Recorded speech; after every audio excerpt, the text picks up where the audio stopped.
全國結婚率連續8年跌，好多人話呢代人自私唔負責任，但真相係乜嘢？唔係唔負責，反而係太負責任。點解咁講？因為呢代人終於識計成本。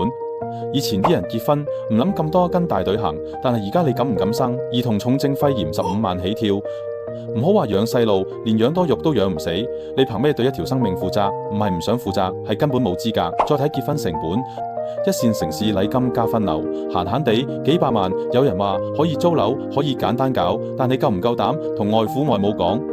現實係入場費已經篩走一半人，唔係佢哋唔想結，係根本冇得入場。仲有更核心嘅問題，上一代人點樣維持婚姻？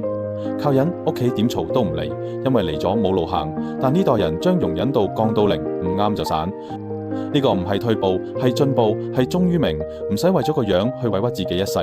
老一輩會話你哋太自我，唔識犧牲。但呢代人只係睇清一樣嘢，婚姻唔係必答題，係選擇題。你可以揀唔做，而揀錯嘅代價比唔揀大得多。所以結婚率跌唔係道德淪陷，係理性醒覺。呢代人唔係唔婚，係唔賭，佢哋只係將人生嘅決定權由社會期望度攞返自己手。婚姻係唯一可以自己揀嘅家人。你同父母冇得揀，但伴侶你有得揀。咁點解要將就？點解要為咗符合人哋期望去開始一段冇把握嘅關係？呢一代人最醒嘅地方就係知道，唔係所有嘢都要跟住做。